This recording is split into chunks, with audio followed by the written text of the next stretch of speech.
Buenos días, mis queridos hermanos, mis amigos, todos aquellos que atienden a este tiempo devocional que hemos estado teniendo entre semana. Y ya en estas semanas avanzadas, yo creo que ya vamos para el mes en esto y yo doy gracias a Dios por la oportunidad de poder llegar a la vida de ustedes a través de este medio. Yo sigo saboreando en una forma especial el tiempo de Semana Santa, porque fue el inicio de la iglesia, el inicio del ministerio del Espíritu Santo en la iglesia. Y de alguna forma fue un movimiento que cambió al mundo.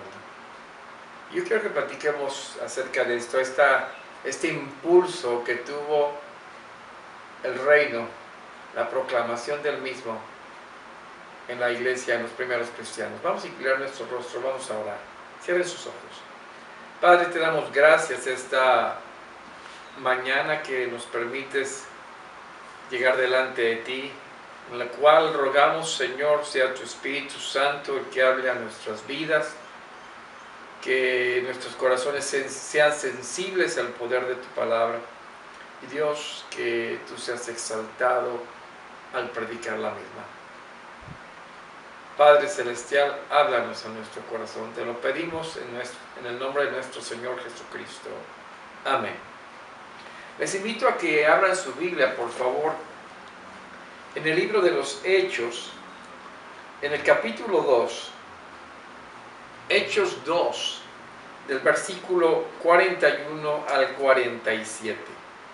Hechos 2, del 41 al 47. Y por favor, si quieren dar lectura conmigo, sigan con la vista ahí en sus hogares. Dice la palabra del Señor: así que los que recibieron su palabra fueron bautizados, y se añadieron aquel día como 3,000 personas, y perseveraban en la doctrina de los apóstoles, en la comunión unos con otros, en el partimiento del pan y las oraciones. Y sobrevino temor a toda persona, y muchas maravillas y señales eran hechas por los apóstoles. Todos los que habían creído estaban juntos y tenían en común todas las cosas, y vendían sus propiedades y sus bienes, y lo repartían a todos según la necesidad de cada uno, y perseverando unánimes cada día en el templo, y partiendo el pan en las casas, comían juntos con alegría y sencillez de corazón, alabando a Dios y teniendo favor con todo el pueblo. Y el Señor añadía cada día a la iglesia los que habían de ser salvos. Este despertar del Evangelio, que podríamos decir, o este nacer más bien del Evangelio, se viene dando en un contexto muy hermoso. Porque aunque la presencia física del Señor Jesucristo ya no era una realidad con los discípulos, ahora la presencia del Espíritu Santo en una comunión espiritual, el Espíritu impulsando la misión de los apóstoles, el cual les recordaría, los dirigiría, los enseñaría, los animaría, intercedería. Bueno, era un mariscal de guerra, pero no solo eso, sino que también los acompañaría en cada momento. No estaban solos en esta tarea encomendada. Ese primer día en el cual casi 3,000 personas vienen a los pies del Señor fue impresionante. El estruendo de la llegada del Espíritu, la palabra que Dios da a Pedro, las lengüetas distribuidas en los discípulos, el hablar en lenguas humanas, la exposición de Pedro, la comprensión del Evangelio por la gente que escuchaba, el obrar del Espíritu Santo convenciendo de pecado a la gente. ¡Wow! Yo creo que fue algo impactante ese día. Dice la palabra en el versículo 43 que fueron bautizados, ¿sí?, casi 3,000 personas ese día. Fue una revolución espiritual. Y el versículo 42 dice: y perseveraban en la doctrina de los apóstoles, en la comunión unos con otros, en el partimiento del pan y en las oraciones. ¿Saben? La gran comisión se estaba llevando en todo su esplendor. La palabra era enseñada. La gente estaba siendo capacitada. Los apóstoles entrenados compartían y la gente perseveraba en la enseñanza de ellos. Me recuerdo la oración que el Señor Jesús hizo y que Juan el apóstol registra en el capítulo 17, versículos 20 y 21. Esta oración que el Señor Jesús eleva al Padre pidiéndole lo siguiente, permítanme leérselos. Dice: mas no ruego solamente por estos, sino también por los que han de creer en mí por la palabra de ellos, para que todos sean uno, como tú, oh Padre, en mí y yo en ti, que también ellos sean uno en nosotros, para que el mundo crea que tú me enviaste. El Señor Jesús ese día estaba pidiendo al Padre que todos estos creyentes nuevos que venían a la fe por la predicación de la palabra de los apóstoles, que fueran uno entre ellos, así como Él y el Padre eran uno, que sean unos todos con Él. Y el Señor estaba contestando esta oración del Señor Jesucristo. Sí, dice el versículo 44 que todos los que creían o que habían creído estaban juntos y tenían en común todas las cosas. El testimonio era fuerte, era poderoso. La gente los veía, dice en la parte final del versículo 43, que y sobrevino temor a toda persona, y muchas maravillas y señales eran hechas por los apóstoles. La gente venía a los pies del Señor, pero aquellos que no se rendían, había temor. Lo que estaban viendo era insólito, era importante, y era el testimonio de la iglesia, ¿sí?, que estaba dando a todos los que le rodeaban. ¿Cómo ocurría esto? ¿Cómo esto que estaba moviendo el Espíritu de Dios en todos los nuevos creyentes, en toda la iglesia, que algunos la llaman primitiva, pero más bien eran los primeros creyentes, ¿sí? ¿Cómo estaba moviéndose con poder? Algo importante que estaba ocurriendo es que había una convivencia, una comunión unos con otros, y compartían y recordaban en la cena el Señor partimiento del pan, y en la oración lo estaban haciendo también. Y versículo 45, léelo conmigo ahí en tu lugar, dice: y vendían sus propiedades y sus bienes y los repartían a todos según la necesidad de cada uno, y perseverando unánimes cada día en el templo y partiendo el pan en las casas, comían juntos con alegría y sencillez de corazón. ¿Qué estaba ocurriendo? ¿Por qué hacían esto? ¿Por qué de alguna forma eran movidos a desprenderse de cosas que quizás para muchos significaba sus ahorros, su cochinito ahí guardadito, sus propiedades? ¿Por qué? ¿Qué estaba motivando esto? Entre ellos, la palabra nos dice que se acercó un hermano llamado Bernabé. Escuchen lo que dice el versículo 36. De alguna forma dice: entonces José, a quien los apóstoles pusieron por sobrenombre Bernabé, que traducido es hijo de consolación, levita natural de Chipre, como tenía una heredad, la vendió y trajo el precio y lo puso a los pies de los apóstoles. ¿Qué haces, Bernabé? ¿Que acaso esto que tienes no te va a servir para el día de mañana? Porque los levitas no heredaban cosas, pero sí se les permitía comprar algo. ¿Por qué esto que tienes estás dispuesto a darlo para la necesidad de otros? ¿Saben? El pueblo judío, el pueblo en los tiempos del Señor Jesús, vivía una pobreza profunda. Estaban necesitados.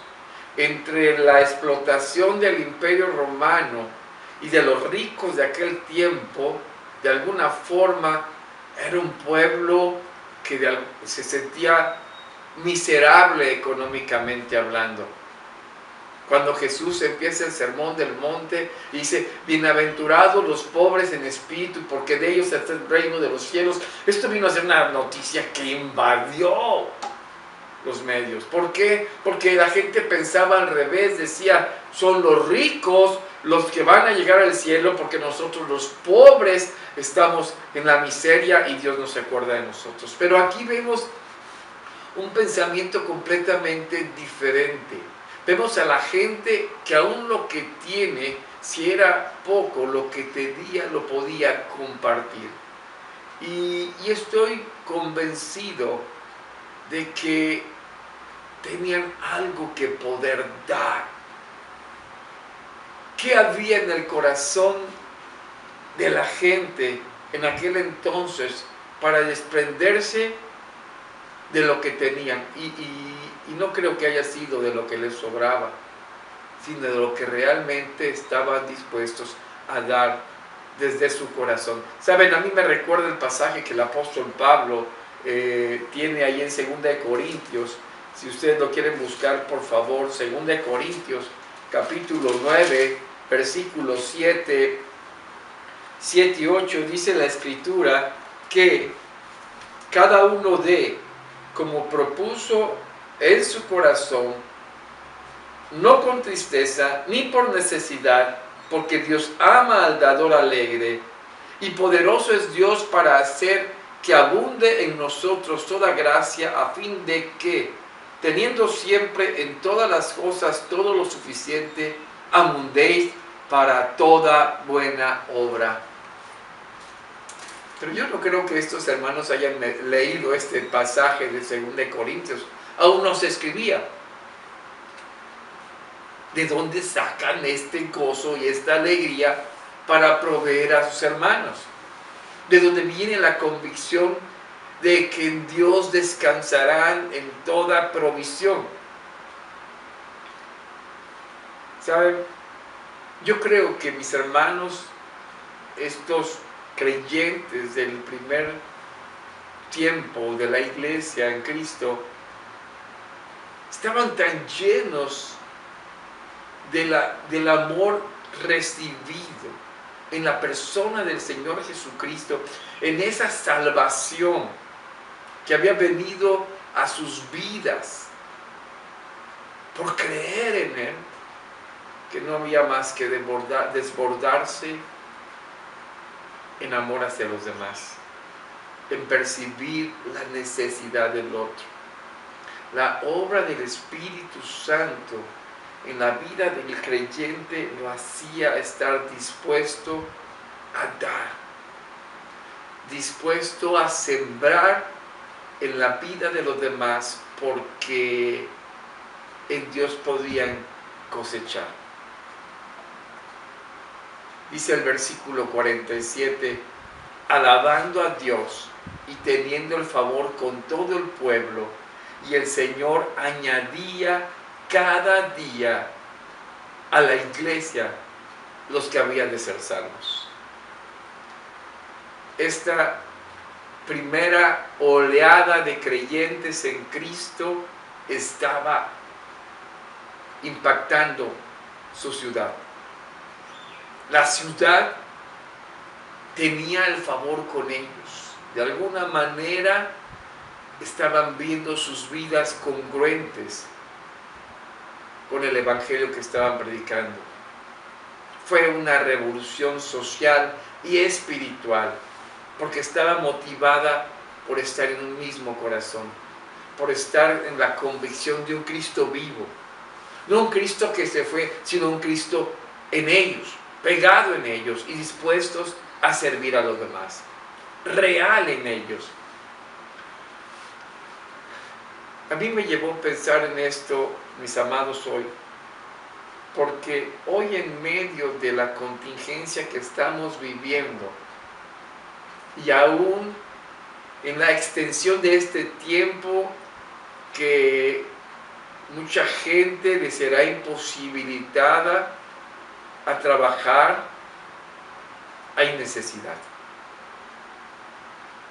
Y nosotros tenemos que reflejar ese amor en Cristo Jesús.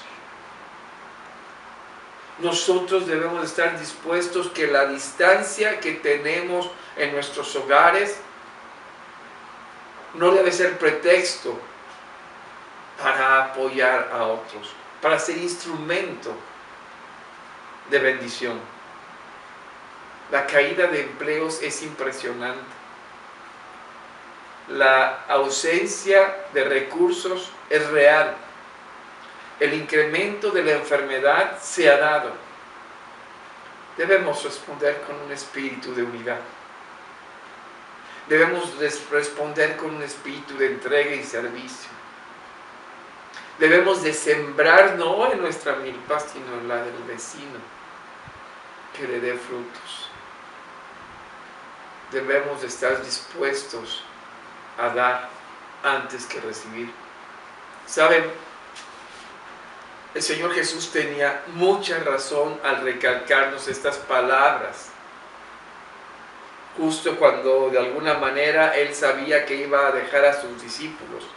Y allá en Juan capítulo 13, versículos 34 y 35, Juan 13, 34 y 35, dice la palabra del Señor que hay un distintivo en la vida del creyente.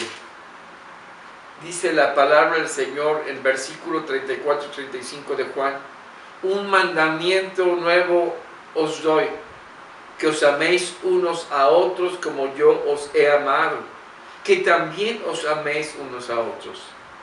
En esto conocerán todos que sois mis discípulos, si tuviereis amor los unos con los otros.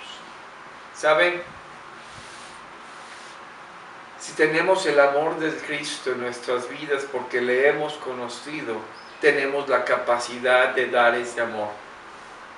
Por eso debemos estar dispuestos a sembrar en la obra, a sembrar con generosidad, a sembrar porque el que siembra generosamente segará generosamente. No nos asustemos. Días faltan y más se nos dice ahora, más días se nos dice que faltarán. Pero eso no debe estarnos preocupando. Debe de ocuparnos estar dispuestos a aportar para bendecir a otros. No te preocupes, ocúpate. Sí, ocúpate en la convicción que el Señor nos da. Más bienaventurado es dar que recibir. Está dispuesto a probar al Señor. Él está con nosotros. Él va con nosotros. Su Espíritu guía a su iglesia. Déjate llevar por ello. Yo espero, mi hermano, mi amigo, que podamos responder y ser sensibles. ¿Quién alrededor nuestro está necesitado? Vamos a inclinar nuestro rostro, vamos a cerrar nuestros ojos y oremos por todos aquellos que se encuentran en necesidad. Y no solo oremos, sino estemos dispuestos a servirles. Oremos. Padre, gracias porque tu Espíritu Santo nos mueve y nos llama a dar. Ayúdanos a ser instrumento de bendición a los que no tienen. Lo necesitamos, Señor. Nosotros necesitamos dar. Mueve nuestros corazones. Tú moviste a aquella gente a estar dispuestos a dar para la obra. Hoy también, Señor, muévenos a ese corazón dadivoso que viene de ti. Lo pedimos en el nombre de Jesucristo. Amén. Amén. Dios les bendiga. Una excelente semana. Estamos en contacto. Nos vemos próximo miércoles, 9:30 también, y el viernes. Y damas, recuerden, llegará el estudio que se les está enviando, varones, miércoles 7:30 de la noche. Bendiciones a todos.